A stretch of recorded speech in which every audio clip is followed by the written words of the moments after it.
time for Voice of Indie. Your hosts today are Beem Weeks, author, producer, and marketing monster for independent multimedia publisher Fresh Ink Group, and Stephen Gies, author, producer, composer, and publisher for Fresh Ink Group. Well, happy Wednesday, everybody. We are back again, Hump Day, and that means the Voice of Indie podcast. Tonight is episode number 144. That's a lot of them. And I am your host, Beem Weeks, and with me is Stephen Gies. How you doing tonight, Stephen? I'm doing great. I'm back from Michigan, where I remembered from having lived there most of my life. It's usually colder up there than it is down here in Alabama. I had to wear a jacket everywhere I went. Man, talk about really putting me out. Yeah. Okay. Nice to be back home. And that came right on the heels of, we had a week, 6 days of upper 70s and lower 80s, and then all of a sudden, oh, that's right, we're in Michigan. Boom, it's the 30s again, and there's snow out there flying around. But that's, stuck between these Great Lakes. That happens. Now, I have an endorsement. Right before I went to Michigan, my lady and I went and saw the movie, the Guy Ritchie film, The Covenant, starring Jake Gyllenhaal, and we thought that was just fantastic. So when I was in Michigan, I stopped with a friend that wanted to go see a movie, so we went and saw The Covenant, and I'm telling you, it's as good or better the second time. So, Bean, you a Guy Ritchie fan? I'm a big Guy Ritchie fan. Lock, Stock, and Two Smoking Barrels, I think, is kind of the British Pulp Fiction, and Pulp Fiction is my all-time favorite movie. So, Guy Ritchie, man, he's done some really cool stuff.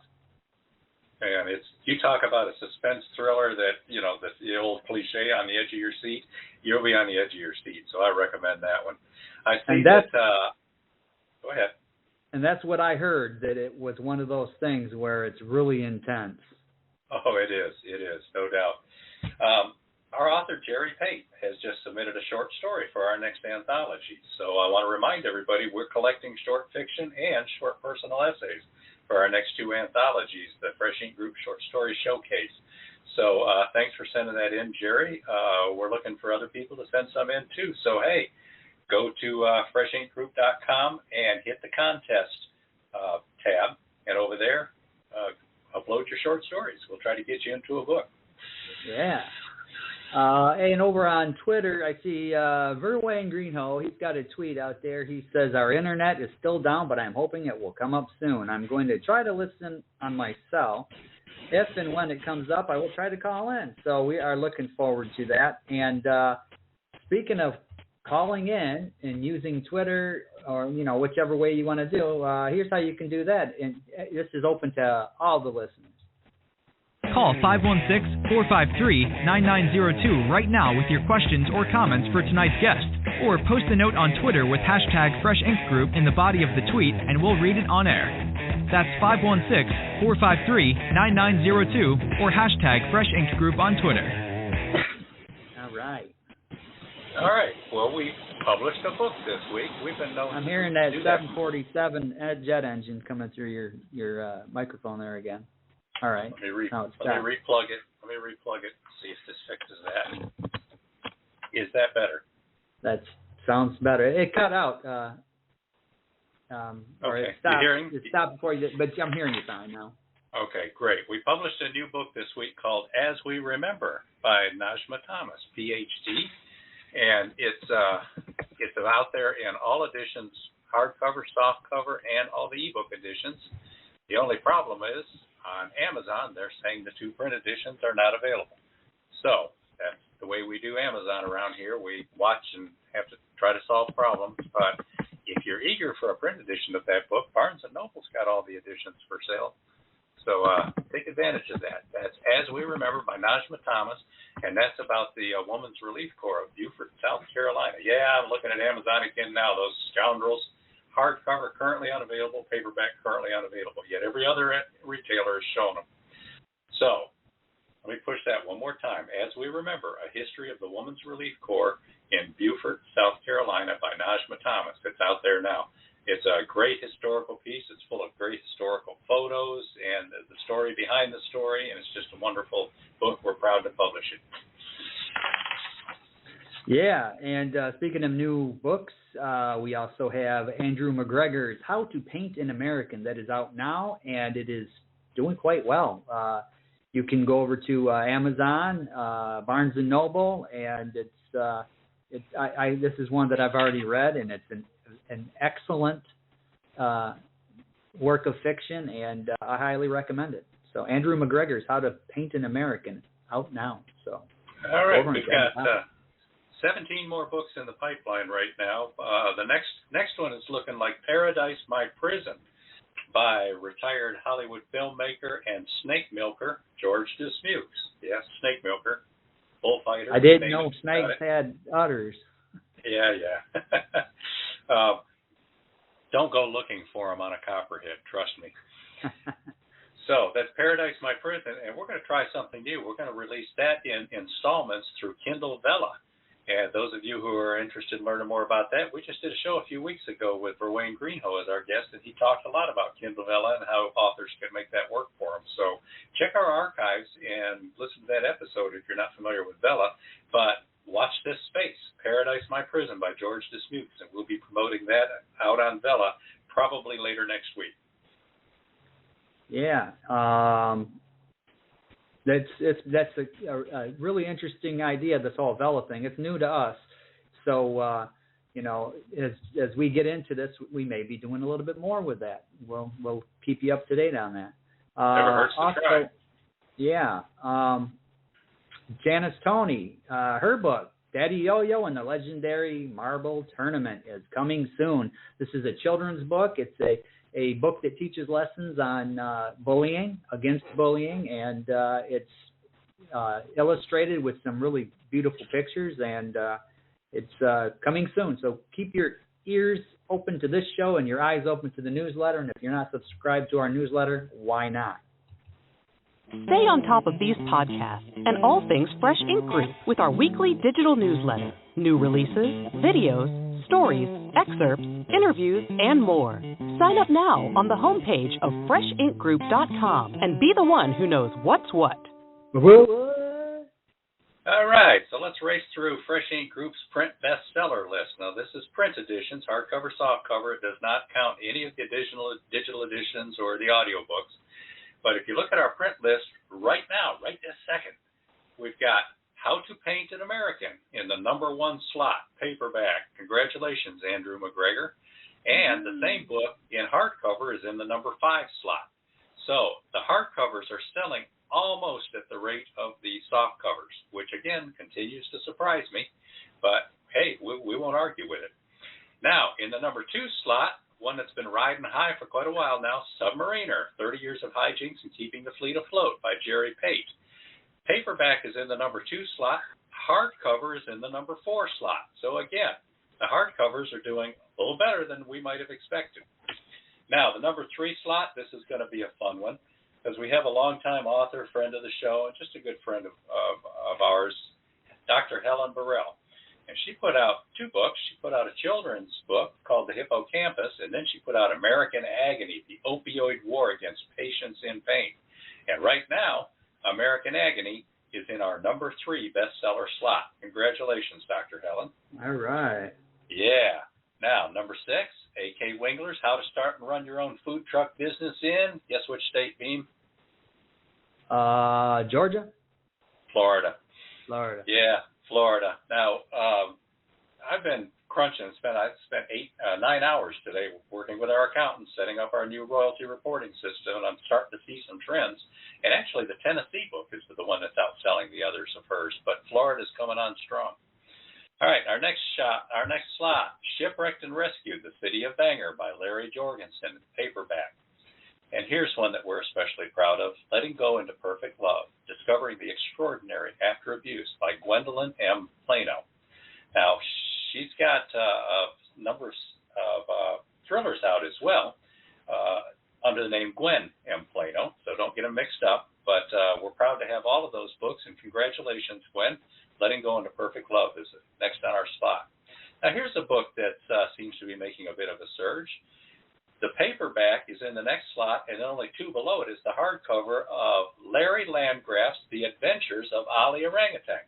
That's a chapter book for young adults and children, fully illustrated. It's a very cool book, story about an orangutan who gets captured, put in a cage, transported to the U.S., and he escapes and goes on an adventure. That's pretty cool, too. Shipwrecked and Rescued is between those two, the hardcover edition. So, again, that's only 3 slots below its own softcover edition. Another fun surprise. Jordan Janelle's Still Not Enough. Minority Millennials in the Workforce is our next slot. That's an excellent book that, takes a look at what's going on in the workforce, the changing workforce today, and how it's affecting minorities. And she has a lot of very cool insights into that. If that's a topic of any interest to you at all, we highly recommend that book. Below that, Naked and Transparent, 6 Vital Tools for Knowing Yourself and Attracting Healthy Relationships by Vladimir Kalixty. She's a therapist in Manhattan. And she's got a great book here that's full of all kinds of cool relationship advice. Next up, Robert G. Willis Cross, Operation Ivy Bells, a Mac McDowell mission, the paperback edition, out there just flying off the shelf fast as we can keep them printed. Next, Mark Herndon, the former drummer from the supergroup Alabama, The High Road, Memories from a Long Trip. And it's the hardcover edition that's outselling his softcover edition. We always enjoy seeing that. People who are fans of Mark, and boy, there are lots of them out there, they want that hardcover edition. In fact, some people are going to his website and buying it directly from there because Mark will inscribe it for you and sign it. Yeah. And that's great. If, somebody who's a big Alabama fan or a Mark Herndon fan, go to markherndon.com and order them a copy of Mark's memoir where Mark writes a note in there, happy birthday, Bethany, or whatever, and signs it. That's a pretty cool thing. All right, next up, we've got The Rise and Fall of a Construction Giant, the history, people, and stories of CFW Construction. That was a construction company in Fayetteville, Tennessee, founded by the author's father and a couple of people that he worked with. And it's the story about a small-town construction company that gets huge, gets international, grows over a major portion of the country, and then suffers some tragedies, like the company plane crashed right here in the lake that I live on and killed everybody aboard, and then they got caught up in bid rigging scandal and some other problems as well. Next up, When Angels Fly by S. Jackson, who is actually Mary Schmidt. I'm hearing a lot of background noise. Are you, Beem? Just a little bit. Yeah. Go ahead and mute this number here. So, all right. Let's Next up, go on with that. Sassy Discovers the AME Church by B.A. Johnson. She has 2 Sassy books out now. That's the first one. The second one is Sassy Uncovers Peter, I'm blanking on his name, Peter Allen's Secret. And she's working on the third one right now, and she's also getting ready to put out a book called Pandemonium in Puzzle Town that we're working on. So congratulations, Barbara. Sassy is out there moving. We mentioned Gwen Plano earlier. Her book, The Culmination, that's the third in a trilogy, a thriller trilogy. The first one she wrote with John W. Howell, excellent book, The Contract. And then we published the next 2 just by Gwen herself. And the third one in the series is out there in paperback, selling quite well. Sammy, Hero at Age 5. That's the story of Mary Schmidt losing her son to pediatric brain cancer at the age of 5. So it's a heart-wrenching memoir that's it's full of all kinds of interesting insights. I just mentioned Gwen Plano's trilogy. The second one in that trilogy is called The Choice, and that is next on our list. After that, Larry Landgraf again, Into Autumn, a story of survival. And that is the first of 4 books, and it's a dystopian future. It's when things fall apart and everybody has to fend for themselves, and people form tight little communities, and it's kind of one of those zombie apocalypse kind of situations. Everybody has to survive. Next up, again, Gwen M. Plano, Redemption, A Father's Fatal Decision. This is her newest book. It's a thriller that's garnering all kinds of rave reviews. After that, Outshine, an ovarian cancer memoir, 2nd edition by Karen Ingalls, where she chronicles her own battle dealing with ovarian cancer, and she gives all kinds of helpful tips, advice, resources. It's just a wonderful book. This is the 2nd edition now. It was originally published 11 years ago, and her proceeds go to cancer research. So congratulations, Karen Ingalls. And finally, number 25 on our list, The Calling Dream, the hardcover edition by Carlisle Thoms. And that's it's kind of a suspense thriller, backwoods preacher, Ozark, very Danielle Wood Relish kind of story. And we highly recommend that too. So congratulations, everybody. Yeah, congratulations. Yeah, that's it's good to hear that these authors are moving some books, and many of them have been on this show. So I'd like to think that maybe getting them out there through this vehicle has a little something to do with it, maybe. And all right, so I'm just looking at. There's a lot of callers lined up. So callers, just stay on the line. We will be getting to you here shortly. We're going to bring in our guest. But if you happen to miss an episode, and like Stephen just talked about, we had Verwayne Greenhoe on here a few weeks ago talking about Vela. We have an extensive archive. We're now 144 episodes in, and we've got pretty much all of them in this archive. And here's the places that you can find these episodes. Find your favorite show in the Voice of Indie archive on YouTube at Fresh Ink Group, StephenGees.com, BeamWeeks.com, FreshInkGroup.com, and on Spotify. And now you can listen on iHeartRadio, Google Podcasts, and tune in. Just search The Voice of Indie, all one word.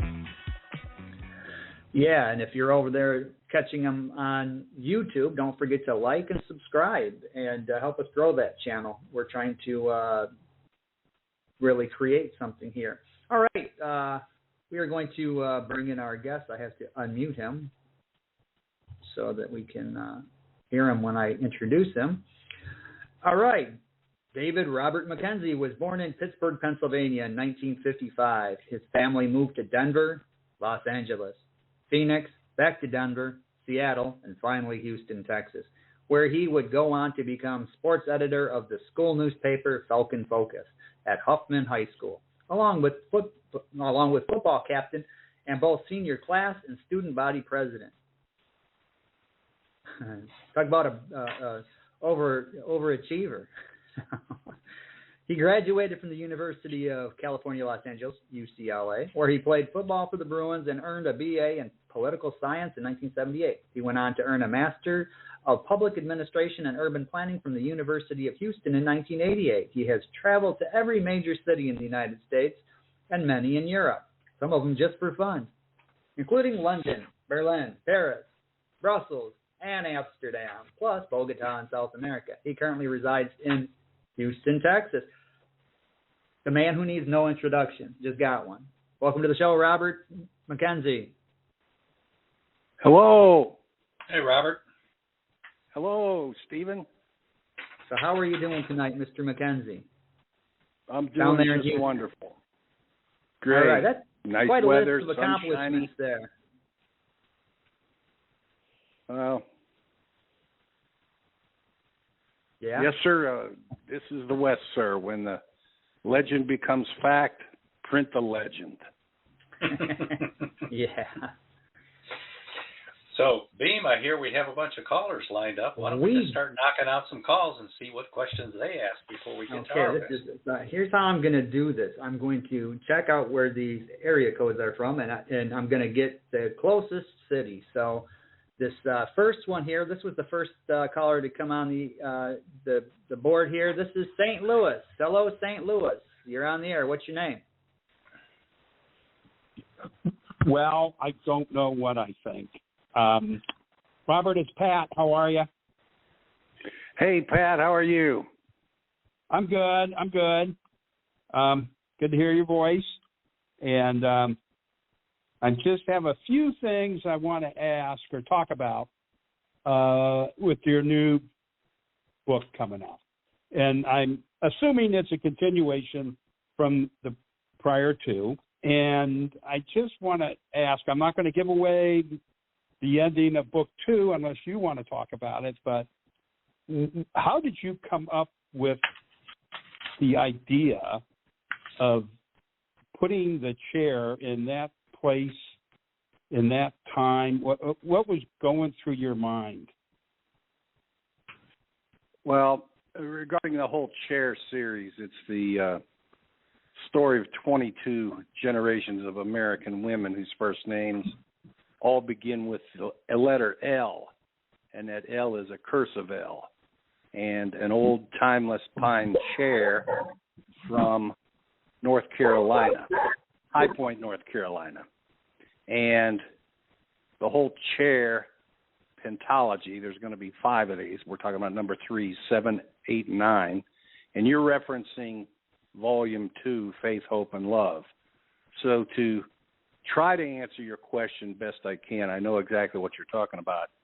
I tried to go out into the future and see what it might be like and how this chair could get where it gets and why that's important in the overall story. And the idea is that each of these women hand down generationally the chair. It's the chair that stays in the attic, in the garage, in the basement, maybe in a closet until it's Thanksgiving or Christmas, and you bring it out as the extra chair at the table for your Aunt Bess or Uncle Don, who shows up either uninvited or unwelcome or unwanted, maybe in a different state of sobriety. So back to your point, I wanted to endeavor into the science fiction type of genre, although it's not really science fiction. It's a what-if scenario, and that's exactly what I was thinking. So you'd be going forward in time and backward in time? Well, that's for the reader to figure out. Oh, my God. And you do have to figure it out. Yeah, there's a lot to figure out. And along with that, I just want to say how enjoyable reading those books are, and some of your vignettes, which seem to go on forever. And in that vein, I kind of have a rhetorical question, but you go through a very long process of describing concrete and concrete process and development. Has there been any new developments in technology of concrete since you printed the first book that you would have incorporated in the second book? Yes, there have, and if you're able to purchase Volume 3, you can find out about that. And the whole idea behind the concrete concept is to provide the whole series of books a solid foundation.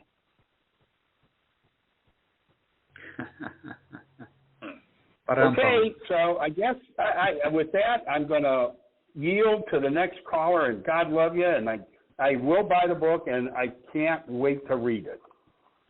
Thanks, Pat. Glad you called. Now, just for your information, the book is being published this week, so it's not out there today, but it should be by this weekend or early next week. You should be able to find all the editions out there. Okay. Appreciate it. All right. Thanks for calling, Pat. All right. So now, over on Twitter, Robert Williscroft pointed out that book, Submariner by Jerry Pate, is currently number 23 on Amazon in aviation and marine biographies. Congratulations, Jerry. All right. So I think we're going to go to next caller will be Baltimore. Hello, Baltimore. You are on the air. What's your name? Hello, Baltimore. Hello. Am I Baltimore? You're Baltimore. You're hey, Baltimore. Oh, hey. Actually, I'm in Scottsdale, but I kept my number from Annapolis, so you got it right. You're very good at guessing area codes, but I'm being I'm very not guessing. stealth. That's Google. You're not. Okay. So what's your name? My name is Sharon, and I live in Scottsdale.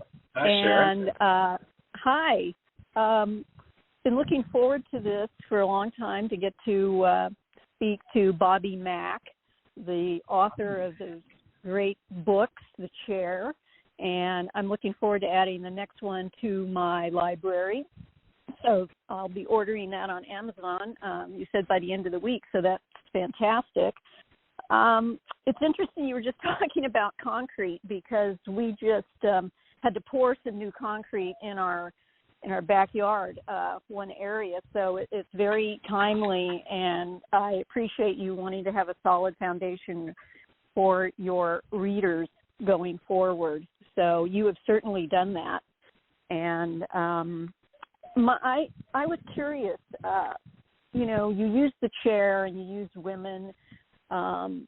What made you select a chair out of all the things you could have selected? Well, I chose the chair because I was at a Thanksgiving, and this is kind of in the forward of volume 1 of my good friend Dickie, the high school quarterback, who they had me over a few years ago. I think it was 2015 at his house, and his daughter kept bringing his chair out back and forth to a huge spread, a buffet that was all day, and he and I are sitting there watching. The early game is Detroit at home versus somebody, and then the afternoon game is the Dallas Cowboys, and then they have a night game. His daughter kept bringing this back and forth, and I thought to myself, why don't you just leave this extra chair at the table? But I didn't want to be rude, and I thought, okay, that's great. So I kind of thought to myself, well, that's an old chair. Where else that been? That could be, I just was curious, And so I asked him, and then his mom jumped in, and he jumped in, and they told, it was in El Paso, Colorado, Pasadena. His father was in the Air Force. It was in Germany. Now, I believe that's what she said, but I'm trying to embellish the idea that the chair has been a lot of places. So that evening I was driving home, and I thought, well, what if a mother had it on that chair, all the places it's been, but she's got a daughter, and she wants to pass this chair down through the generations. So I wrote a story called Lana and Lurleen, 2 women with the cursive letter L, and they go back and forth, and their conversations are how they live through each other's hopes and dreams. And next thing I know, I think, well, I'm going to send this into the New Yorker, and I'm going to send it into the Atlantic, because some of the stuff I read there, I'm thinking, I could write as good as those people. What the heck? Right. So exactly. This thing took off, and it ended up about, 20 pages. And before I even submitted it, although I did, I thought, well, what about Lana's mother? And Lurleen is the daughter of Lana, and Lurleen is the mother of Lauren. So I expand out.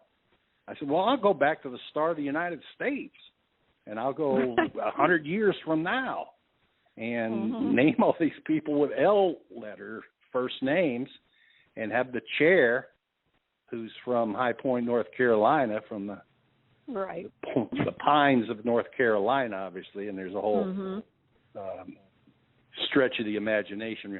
It's historical fantasy, and some call it historical fiction, I guess. But for me, it was a fantasy to write something like that. But that's how it got started, and I just started making it up as I went along. There are true things in the history. There are things you're going to think are true that are not. There are some things that you're going to think are not, and they are. And that's how I kind of just drove it down the line with flashbacks and fast forwards and dream state and what if scenarios. Exactly. It's brilliant in its time machine quality, and I'm just wondering also, I don't want to take up much more of your time, but what kind of research do you do, because of all the historical facts that you do have in there, and the ones that are true and the ones that perhaps are embellished? But, I mean, it's so detailed, and you draw on so many elements and weave it all together wonderfully. I just wonder, what type of research did you have to do to even attempt something this colossal? Well, growing up, I've been to a lot of places in my life and times. But the idea of, I went to school, took a lot of history at 2 universities, but, nowadays, instead of an Encyclopedia Britannica as a kid, but I remember writing book reports, like open up the Rise and Fall of the Third Reich, William Shirer. Let me get this passage in there. But today, quite honestly, I use Alexa and Google, and when I think of a word, I see if it's a word. If not, I use it because it's my word.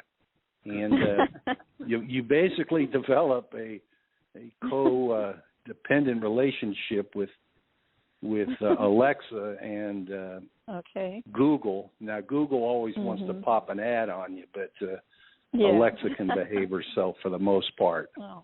But I will say on the Kindle version, if you get that and Kindle enabled, she'll read it to you. And that gets a little spooky because she reads it better than I wrote or intended it to be, because she gets very emotional in dialogue. So you put that on in the middle of the night, you begin to wonder the meaning of your existence.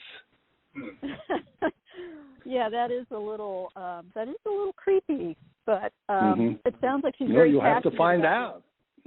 Yeah, she's very passionate about your word. That's for sure. Yeah. Well, I'm a lovable guy. Yeah, you're very lovable, and you come across that way through your Twitter feed and everything else that you do, and through this wonderful publishing house. So I want to thank you all, gentlemen, for taking the call, and I know you're going to have a bang-up rest of your show. So thank you so much, Bobby Mack, for taking the time to do this for all your fans and listeners, okay? Thank you, Sharon, for calling. Thanks. Okay. Love you, Bobby. Talk to you soon. Love Thank you, too. guys. Take care. Bye-bye. All right. We are going to take a little commercial break here, but we will be back, and we will get to more of your calls in just a moment.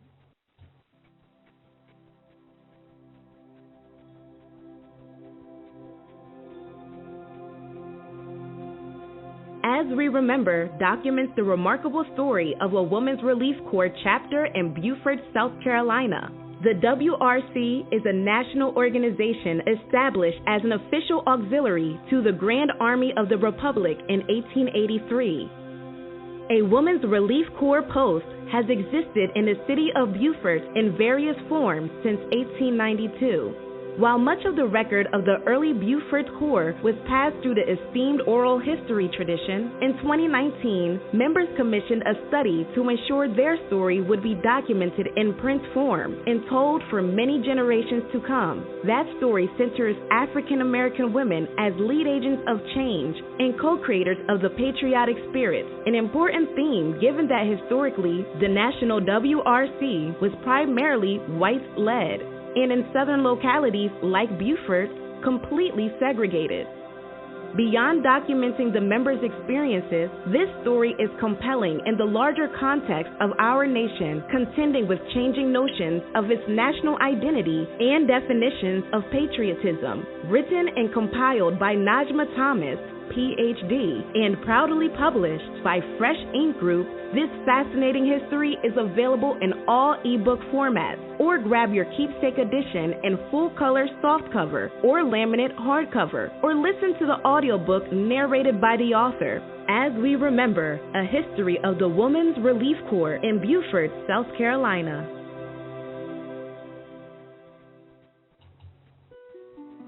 Charlie Flint awakens from a deep sleep and finds himself alone on a tropical beach surrounded by a palm tree jungle and exotic animals. Not only does he not know where he is or how he got there, he cannot even remember who he is or anything about his life. First, he must figure out how to survive, to find food and build shelter and protect himself from hidden dangers. As his memory gradually returns, it reveals what a very flawed person he is. A man who made too many mistakes, made too many enemies. The implications of the truth are staggering. How did Charlie get there? And will he save himself? Paradise, My Prison is the riveting new suspense thriller from master storyteller George Dismukes, retired Hollywood scriptwriter and filmmaker who's fought bulls, milked snakes, and traveled the world. Proudly published by Fresh Ink Group, Paradise, My Prison by George Dismukes is available in jacketed hardcover, softcover, and all ebook formats worldwide. All right, two notes on those. The As We Remember audiobook is going to be several more months before that's available. She's still recording her voiceover parts of that. And that will be available with a companion PDF, so you can see all the wonderful historical pictures in the book while you're listening to the audiobook. And George Dismuke's book, Prison My Paradise, or Paradise My Prison. Boy, you'd think I'd know the title to that by now. I do Paradise, that all the time. Paradise, that's PMP. Paradise My Prison. That commercial there was for the hardcover, softcover, and ebook editions. The voiceover for the new commercial to promote the Vella editions just came in right before we went on here. So we couldn't add the music in time to play that. But next time we'll play the Vella version of that. This one will be available on Vella for a couple of months. And then we have to wait the requisite month. And then the paperback and hardcover and ebook editions will come out. So we're going to try Vella first on this one. All right. Back to the phone line? Yeah. All right. We're going to, this next call is I believe, in the Austin, Texas area. Hello, Austin. What's your name? You're on the air. Hello? Hello? Hello. Hello, yeah. Hello? Speak Hi, up. this is Dana. Okay. I didn't catch the name. Dana? Dana. Hi, Dana. All right. Welcome to the show, Dana. Okay. Actually, I'm in the College Station area. Okay. Well, okay. I'm going by the area code. I Google it, and there's a whole bunch of. I can't go through the whole list of where you're at, but that's why I said the Austin area. So. Okay. Well, as an Aggie, I have to correct you. Yeah. Okay. So, anyway. Hello, Dana. Hey, Rob. How you doing? Great. Glad you could call in. Oh, I'm happy to call in. I think you've already touched on this question, but I'm going to ask it again and see if you have anything more to say about this. Here's my question. It says you have a lot of historical information in your books. Can the reader assume these are facts, or are they just to embellish the storyline? Well, I've got some true historical lines that are true, but they're interrupted up with some things that I completely make up. But the reader has to decide which is which. And sometimes when I go back and review it, I haven't read Volume 3 yet, believe it or not, because I just wrote it. But I know that I do this, and I'll look at a page, maybe 6 months later and go, well, what was I talking about here? And I'm thinking, oh, that's either real or imagined, and that's the whole dynamic within a historical fantasy. Okay. And you'll be interested to know at some point, in the next 3 books, 3, 4, and 5, there's mention of a cattle ranch somewhere in the great state of Texas that you might find of great interest. Okay. Ooh. Sounds good. I'll be looking forward to that. I have another question for you too. Do you have to read your books in order, or can they be standalone books? Well, I've heard it could be either way with anybody, any chapter. But the fact is, it's the authorship from the beginning to the end of how I take the reader on a roller coaster ride, and I do that intentionally. So I guess the one major thread is you're sitting there reading it and you're figuring out, well, what's he saying here? What's he going to do next? Because I make it a story about writing, and there are 3 narrators, and the chair is a narrator. The chair speaks in italics, written only to the reader. The chair thinks it's a person, but it's not. It's a chair. It's not just a chair, it's the chair. And it's a reliable narrator, though. So when the chair says something, it's true. But then I create a writer, because that's the whole idea of being the great American novel, which, of course, the chair is. And that writer I create is unreliable. And then there's me with various interjections and strange comments and true statements that I'm unreliable as well. So the chair is the truth. The writer I create as I'm looking down on all of it. And the 3 writers through the thread as this evolves, especially in Volume 3, which if you read the start, there's notes from the chair, and the chair explains a lot of what happens in 1 and 2 because that was intentionally vague but gettable. But I also have an author's note and explain kind of where we are in the progression of the chair.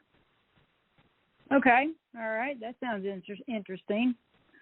Okay. How's Gerald doing? How's the cows? How's the cattle? Well, one of them I'm outside, and one of them just walked by and moved, so it might give away the cattle ranch thing, you know. Yeah, you never know. You never know. There's so many. Who knows? It's a big state. Yeah, right. So, yeah, we're all doing good, and happy to call in, and hope you're doing well too. Thank you. I am, and I very much appreciate you calling in, Dana. All right. Well, hopefully everything will go good with all the books and have a lot of sales. All right. Thank you. Gig 'em. Yeah. Thanks for calling in. Okay. Thank you. Hi. All right. So I'm going to change things up a little bit here because try area code. Yeah, because there's a whole lot of these. Hold on a second. Let me make sure I just did that one right. There's a whole lot of Houston calls coming in. So what I'm going to do is, that's okay. That one. Once you give the last 4 digits of their number, they'll recognize that. Yeah, that's what we're going to do. I'm going to do, so the next callers listen for the last 4 digits of your phone call, because there's a lot coming in, especially from the Houston area. You think we got a Houstonian here?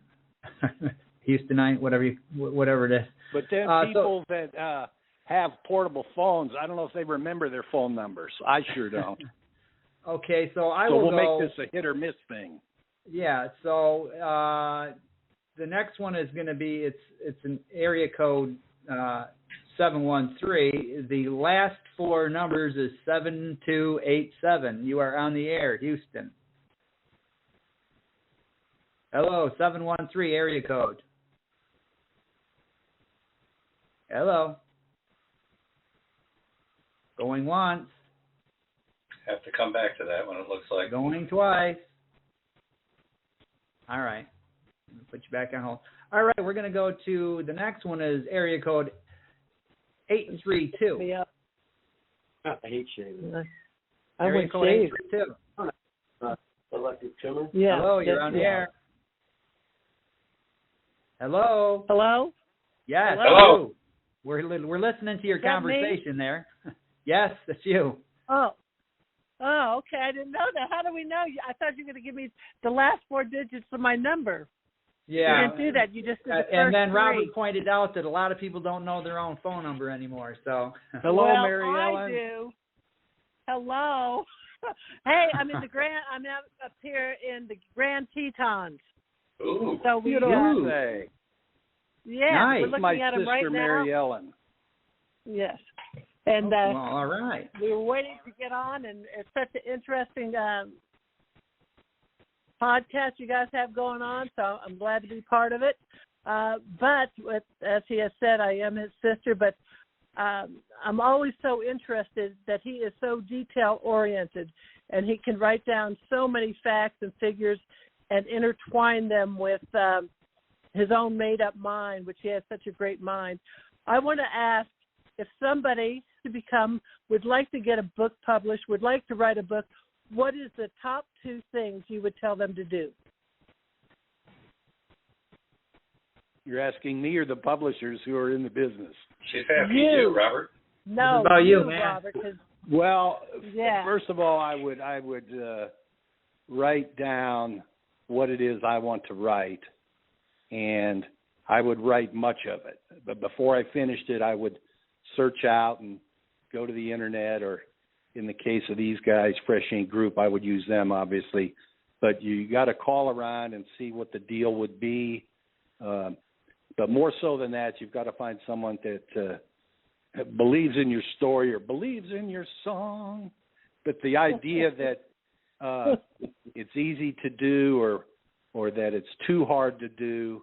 I think that keeps a lot of people out of it, but I've always wanted to do, Mom always told me to write one, and I finally did, and she got to look at 1 and 2. But that's it. You've got to decide to write it and find a publisher, or you can self-publish on the internet through various things. I don't even want to mention them because I looked at them, a lot of them, and there was no way in the world I was going to do it because of mathematics and add this and delete that. I'm an artist. I don't have time for all this technology. I finally figured out how to get Microsoft Word to get rid of the pop-ups while I'm sitting there using my laptop, which if I could just write in Word Perfect, things would all be right with the world. But yeah, so how things in Wyoming, Mary? It's beautiful. I mean, they built a beautiful place, and we are actually nothing in between me and the Tetons. It is just beautiful. It is not cold. The Tetons still have snow on it, but everything is. I mean, it was warmer here today than it was in Houston when I left this morning. But we're all just listening to you, and I'm so proud of you, Rob. Well, thanks, Mary. I love you, and thanks for calling in. All right. We'll continue to listen. It's very interesting, so thank you. Thanks, Mary. Okay. Thanks, Mary. Bye.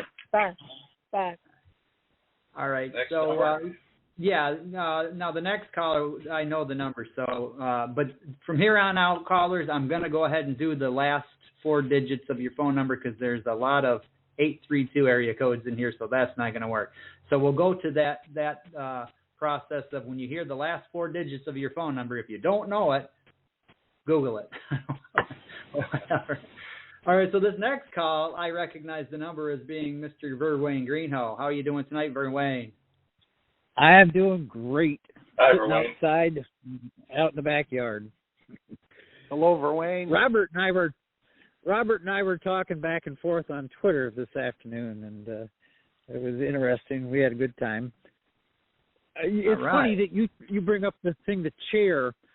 I'd not really paid much attention to that until it began to come out. But I'm in the process of one that's called the mirror.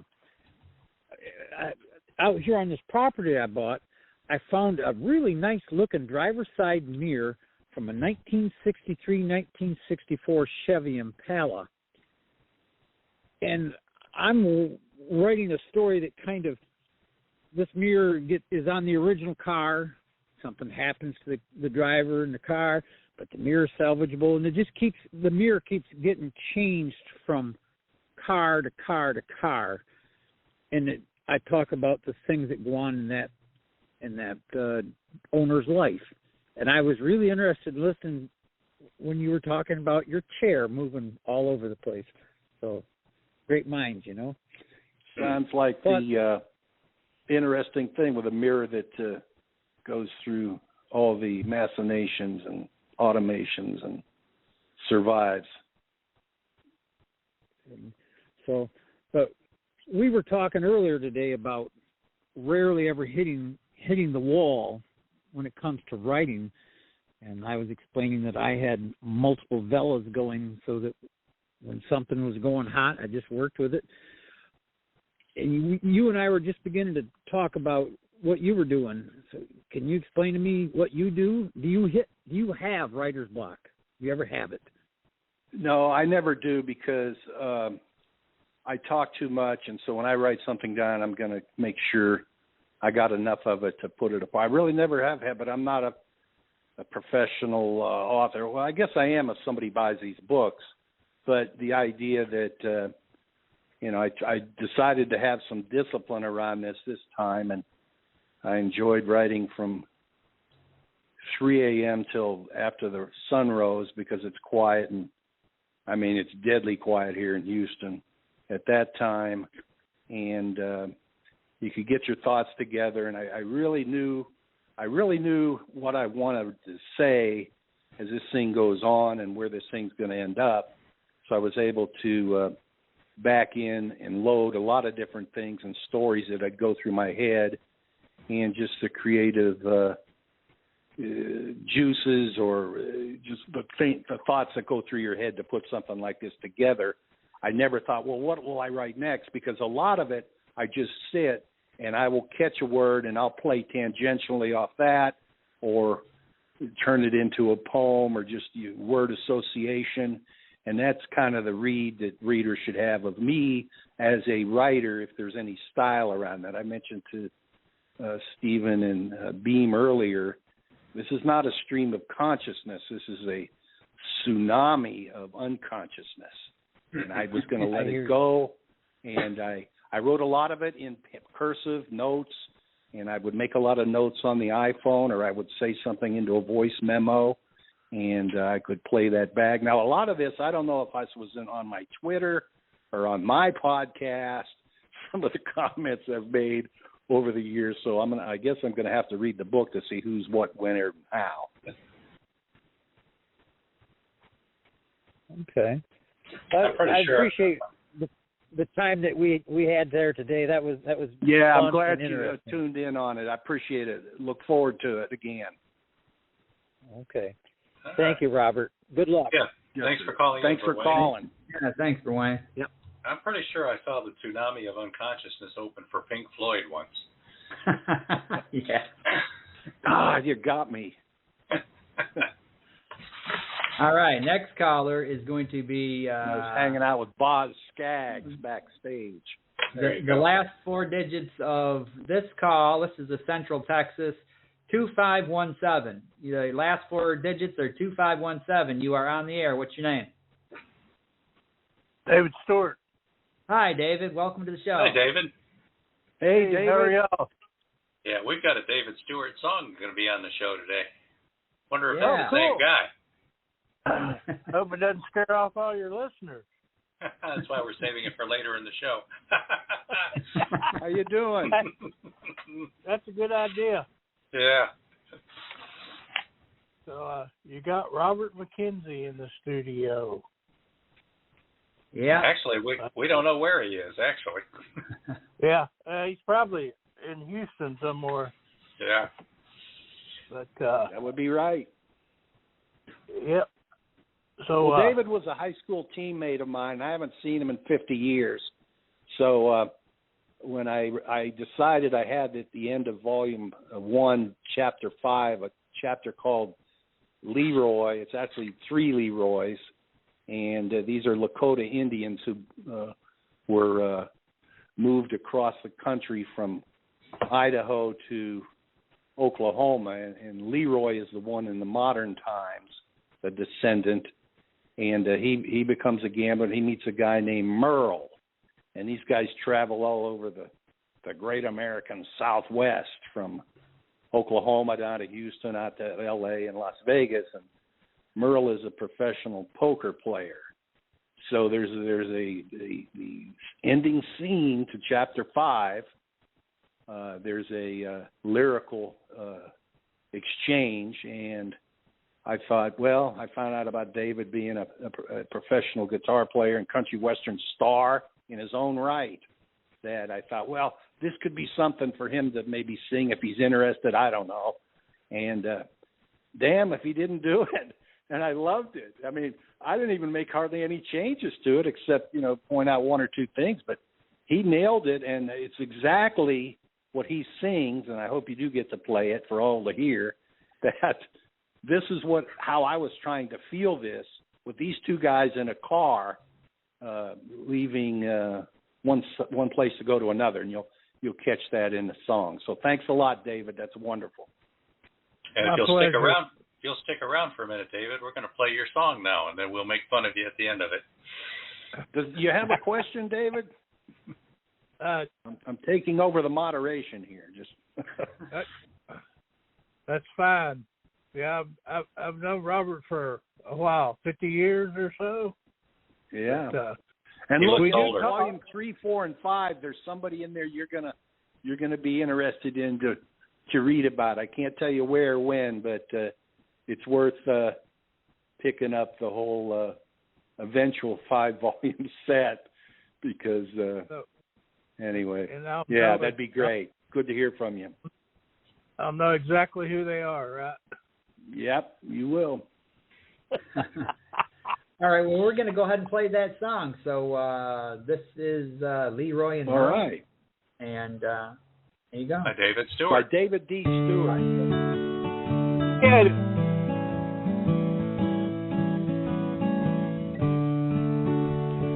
Here we go again, my friend. There we go again, my friend.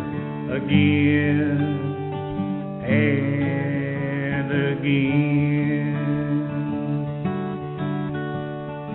Leroy takes a puff off of his half-smoked Lucky Strike.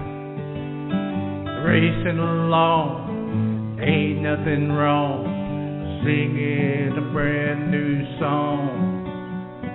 Merle says that's real nice, but who the hell is that?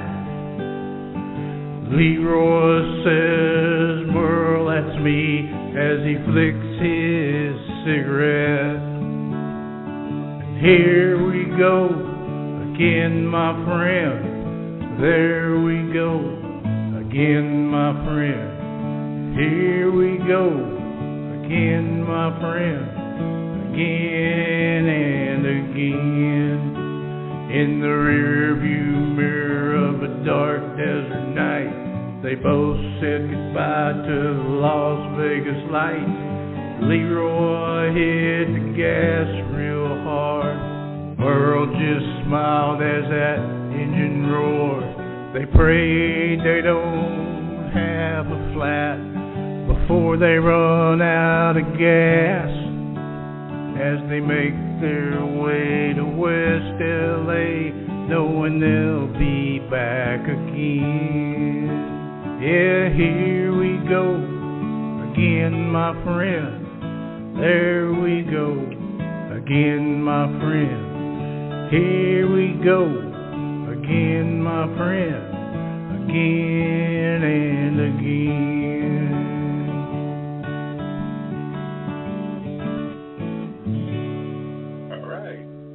All right, Leroy and Merle. Fantastic. I love David it. Stewart. I mean, cheers. Thanks. You nailed it. Looks like I'll have to do some more. Yeah. Let's collaborate on something else. I'm looking forward to the album called The Chair. Yeah. Yeah. Why not? We might just do that. Yeah.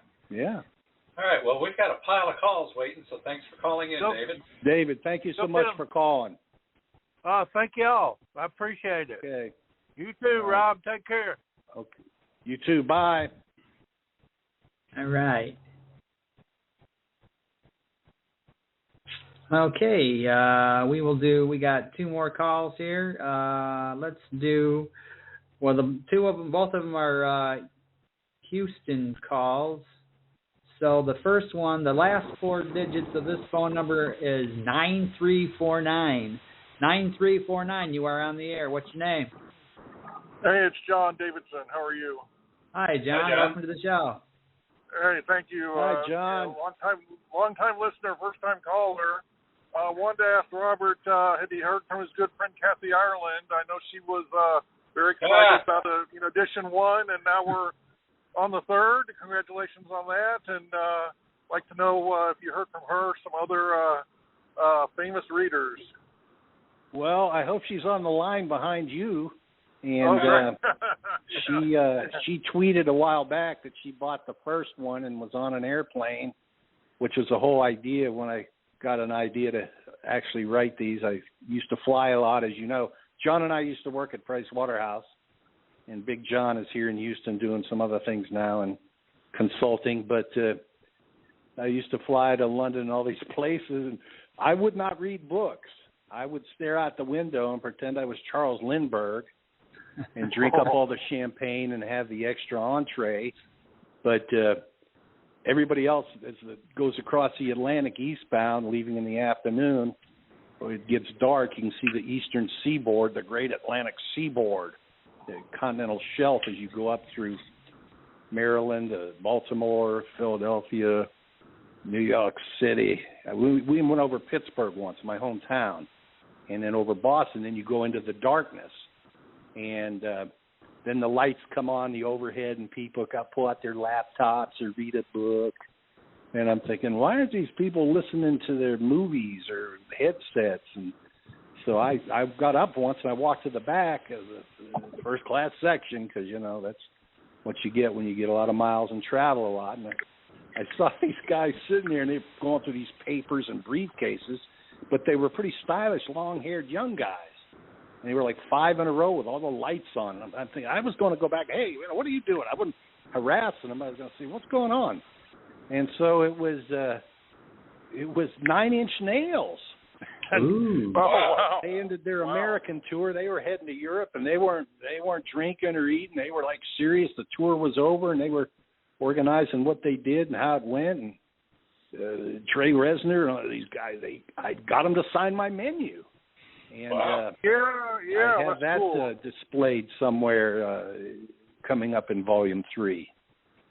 Yeah, he's from Western Pennsylvania originally, I think, isn't he?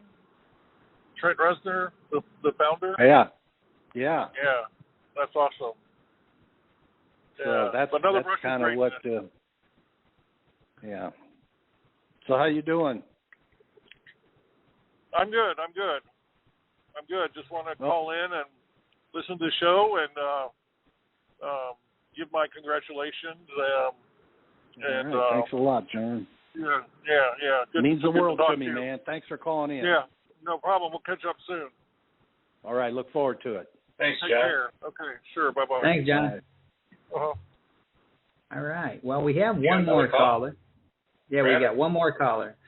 And this is another Houston call. Last 4 digits are 9834. 9834, you're on the air. What's your name? Hey, guys. This is Colin. Thanks for taking Colin. the call. Hi, Colin. I'm Welcome actually in College Station right now. So okay. I think I'm joined by Dana in that regard. Hey, Robert. Another Aggie, ladies and gentlemen. Yeah, go Aggies. They're all over it. Yes, sir. How you doing, Colin? Pretty good. Just getting ready for the finals I have this week and next. Mm-hmm. That's been good. I know you'll do well. Congratulations on. Thank you. Congratulations on The Chair Volume 3, 789. It's coming out next week, is it? Yes. Awesome. Yeah.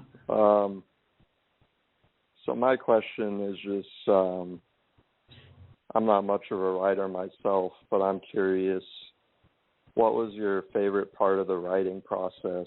Was it research? Was it actually getting your ideas and your sentences down? Was it going back over it? What was that like for you? What was your favorite part? Well, that's all part of it. That's, I guess, table stakes. But I'll tell you, and Colin's a concert pianist, okay? And he plays the whole violin strings. He's in the Aggie Symphony. So don't let him tell you he can't write. I know he can at least read music, and he plays a lot of great songs. He's a big Mahler fan of Mahler number 9. And he kind of both enjoy that. This guy's something else. But for me, it is when I wrote these characters, I found out I'd created people. And I thought, well, no one else knows them but me. So as I move them forward, you know, there's a nice exchange between Lana and Lurleen. Ha ha, that's funny, that's great. And then, okay, I need more of a story. I need to keep them going. So I'm thinking, well, what would Lana think? What would Lurleen think? Or what would characters like John or Eves or Barbara, the CIA head of the European theater, how would they continue to act in all of this? And there's a lot back and forth and future forwards and what happens to these characters and their children. And that I guess is the most enjoyable thing because I'm thrilled and I think, well, what will they do next? I don't even know. I'm writing this thing up. Yeah. So yeah, just the dialogue. What that is. Yeah. Think of very interesting. Yeah. Yeah. No, over on Twitter, Helen Burrell asked pretty much the same question, and she added, are you a plotter, or does the story just flow from idea to sentence with some kind of easy fluidity? Well, it definitely flows from ideas. I don't know if there's any fluidity, and I had a basic idea for this whole thing, but that was just for the first 2 books, which, Gary, was basically one. But the idea that the chair is in a situation after volume 2, and I've got to address that in volume 3, and then I take it all out through what will become volumes 4 and 5, which I've already written. They're in the can as manuscripts with on a mayonnaise jar with Stephen and Beem and on a shelf somewhere in a dusty attic. But that's it, is a characterization. That's the fun part, and that's the hard part. But Gotcha. I don't think any of this is hard when you sit down and do it, because I wouldn't be doing this if it wasn't fun. Good point. Yeah, if it's interesting, that certainly makes it easier.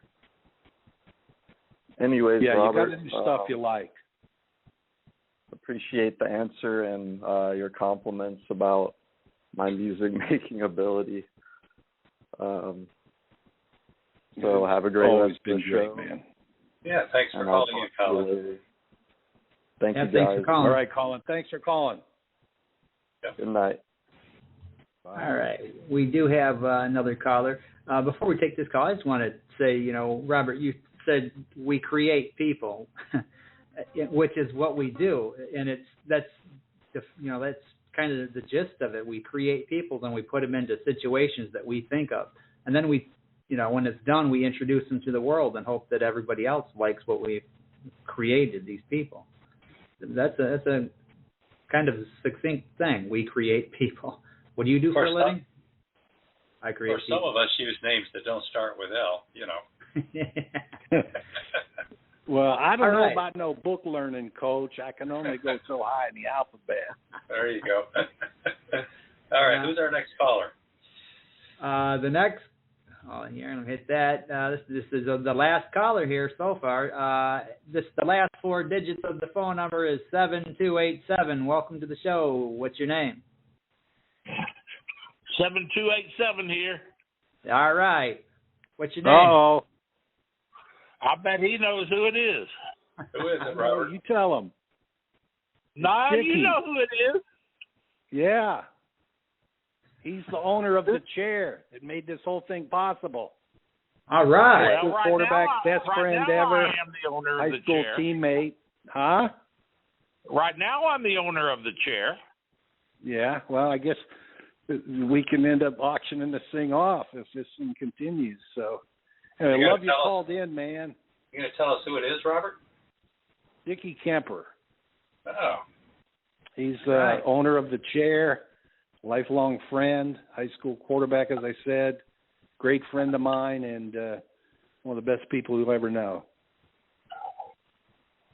Fantastic. Well, I've got something for you, man. All right.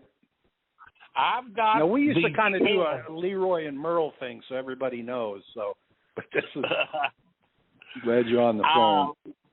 We cleaned our shed out, and through 2 garages and my storage shed in Harvey, I ran across the actual chair from the old house.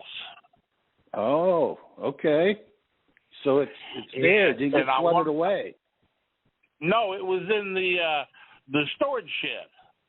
Okay. Which didn't get flooded. Wow. So you survived the 5.5 foot flood in my house. Oh. Yeah, they got hit. Him and his wife Joanna, they got hit big with the flooding. They live close to part of Lake Houston, which is northeast of the city of Houston, and of course around Labor Day 2017 is when Harvey hit and stayed for a week. Most rainfall ever in the history of everything. So, yeah. Well, it's good to know. So, you got to take the dust with the chair. I can take the dust. Yeah. That would be a good lyric. Take the dust with my chair. Well, you can see if David can do something with that. Or the 9 Inch Nails. He put together a nice song. What'd you think of it? It didn't sound like him. I kept trying to get his voice, and I didn't listen to the song. I'm sorry. Yeah, okay. Well, it's available on A&M records and tapes and cassettes, DVD, and Apple iPod. A-Track. Fresh Ink Group Music releases. That was the first time I'd seen or heard from David Stewart since 1972. There you go. Yeah. That's a while back. Yeah. Yeah, seems like only yesterday. Good times, but though. I keep Good holding times. on to yesterday. Another song. Yeah. So thanks for calling in. Anyway, seeing you. Just want to say thanks for everything over the years, man. Enjoyed it. Yeah, thanks, yeah, Dickie. love you. Love you too, man. Bye-bye. Yeah. Bye. All now, right. over on Twitter, Wayne Greenhope points out that he still doesn't have internet, but he found that he can listen and watch Twitter. So there's always a way to do it. And then Robert Williscroft has a question for our guest. Robert, he says, could you say then that you have created a splainer chair? A splainer chair. I'll go with it. Robert writes these great submarine stories, so I don't want to say the wrong thing, end up in the Subic Bay or something in a mystery novel. So. Cuban Missile Crisis with McNamara or somebody. So, Thanks for the comment. Yeah. Okay, Beem, I think we're running out of time here. We are. Have we hit all the callers? We've hit all the callers. Okay, well, we need to wrap this up then, and we've got some commercials we didn't get to, but we'll play those on the way out before we do the closing of the show. So I want to thank our guest again, Robert McKenzie, author of The Chair Volume 1, The Chair Volume 2, and sometime in the next week or so, The Chair Volume 3 is going to be coming out, and in the future, 4 and 5 as well. That's by Robert McKenzie. Yeah. It's been fun having you on the show, Robert. On the show. It means a lot, and I just want to say that I hope I passed the audition. You did. You passed it. You're always fun to have on the show. You really are. Next time, bring a bottle of wine or Kathy Ireland, one or the other. Yeah, well. Or Kathy and a bottle of wine. There you go. You got to dream big. All right. Yep. So, like Rita Hayworth, Shawshank Redemption. Yeah. Hashtag vague but gettable. So, Beam, we've got a bunch of guests lined up, don't we? Next we week, do. Andrew McGregor, author of How to Paint an American, which right now is Fresh Ink Group's best-selling book. Who we got after that? After that, we got the Larry Pate rerun from his... Jerry Pate? Jerry Pate. Yeah, Jerry Pate. Is that Larry Pate? I'm thinking Larry Tate from Bewitched. You know, Jerry Pate. We got the rerun for Mr. Pate. Excellent show. He's got all kinds of really cool things to talk about, so you're going to want to tune into that if you missed the first one, even if you did listen to it. He'll be talking about his book Submariner, and since it's a rerun, we won't be taking calls, but it's a great show, so check it out. Week after that, we got Michael Scott Clifton, who we're not real familiar with yet, but we're looking forward to learning more about him. He's co-host with Cheryl Carpinello of their own podcast about authors as well. Yeah, and then after that, we've got Janice Toney. Her book, Daddy Yo-Yo and the Legendary Marble Tournament, will probably be out by then, so tune in for that one, Janice Toney. And the week after that, George Dismukes, author of Paradise My Prison, and I got him in the right order that time, Paradise My Prison by George Dismukes. He'll be our guest after Janice Toney. And then after George? After George is Najma Thomas. I believe you heard her commercial tonight for As We Remember. This is a great historical book, and so tune in and learn all about that. And then after that? After that's another person I'm not familiar with yet. We just booked her. It's Alicia Butcher Earhart. She's an author, and we're looking forward to learning more about her and her work. Yes, and she's also she let me know that this will be her first podcast. So cool. You know, she wanted to listen to hear what we do, and she said, "Hey, she's all put her in. She's ready to go." All right. And then after that, we've got a return visit from another show favorite, C.S. Boyack. He's got a new book out in his hat series, and the hat is this guy's got an amazing mind. The stories that he creates. So tune in, Craig Boyack, C.S. Boyack. He's a fun interview. Yeah, he's also a member of Story Empire. So if you're not a subscriber to the Story Empire blog, get over there, storyempire.com. Click on the blog and subscribe, and 3 times a week you'll get great how-to advice from professional writers and people who are in the publishing industry. So check that out, storyempire.com, and look forward to talking to Craig Boyack on the show here. All right. That about does that, and we're going to run some of these commercials on our way out, so stick around and listen to a few of these, and we will see everybody again next week. And again, Robert, it's been a blast, man. Thanks for showing up again. You there, Robert? I think we lost Robert. I think we lost Robert. We'll see everybody next week. All righty. Thanks for having me. There you are. There you are.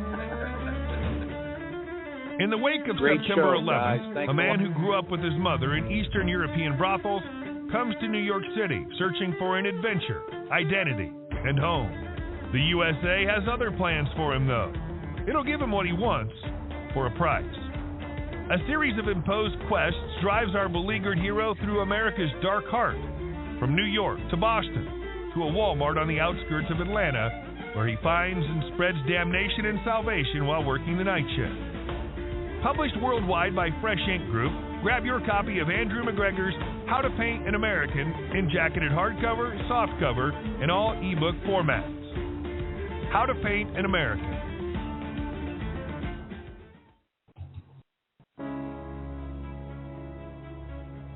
Submariner. 30 years of hijinks and keeping the fleet afloat. Jerry Pate's semi-autobiographical collection of 60 stories recounts his 30 years in and around the U.S. Navy submarine fleet, ranging from light-hearted to wrenching. All are poignant inside looks at naval operations rarely seen by outsiders. Topics include the real story behind the shuttle Challenger tragedy, risking his own life underwater, discovering a Soviet spy living across the street, surviving when an engine ignites, critical missions, and the everyday lives of men and women of the fleet. Compiled by author Robert G. Williscroft and proudly published by Fresh Ink Group. Submariner is available worldwide in hardcover, softcover, and all ebook formats. Dive into Submariner for hijinks and breathtaking adventure with this poignant memoir by a true American hero.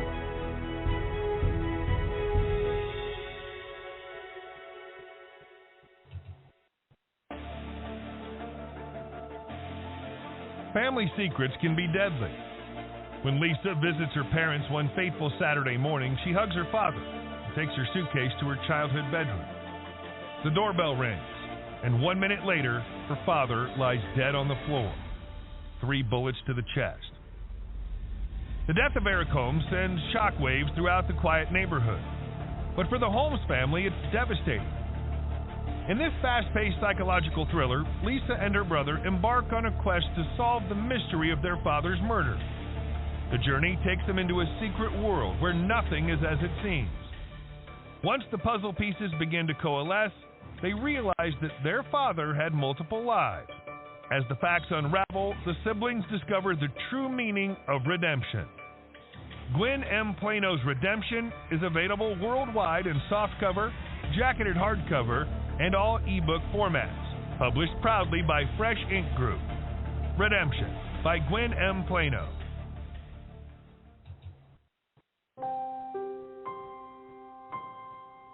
Frank relishes fast success and early retirement, but struggling to preserve his life's work thrusts him into a desperate battle to protect the people he cares about most.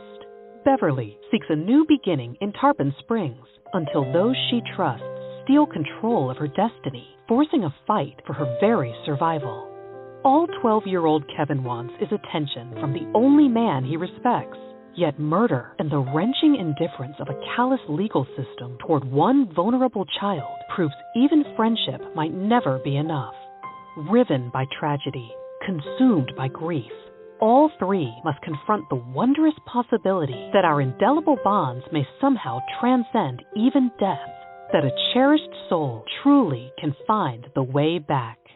Only together might this improbable family dare embrace their own brand of unexpected love, that infinite potential to achieve more than any one person can alone.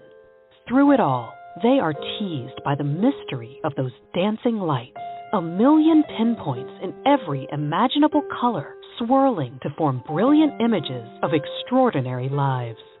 Dance of the Lights by Stephen Gies is proudly published by Fresh Ink Group.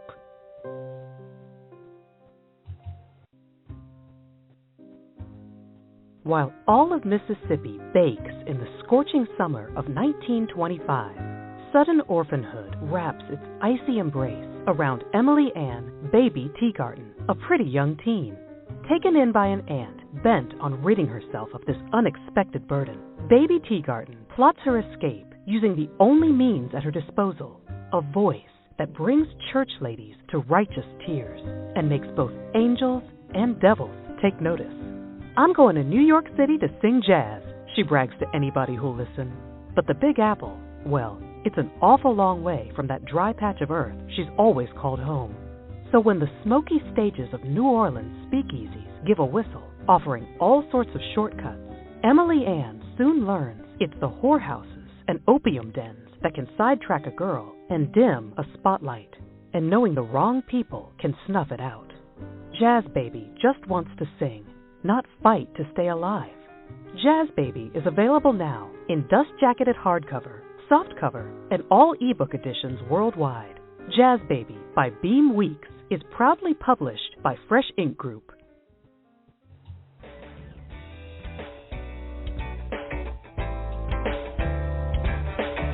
You've been a part of Voice of Indy, a production of Fresh Ink Group. Spread the word, support our guests, then find us at freshinkgroup.com and be sure to hashtag Fresh Ink Group.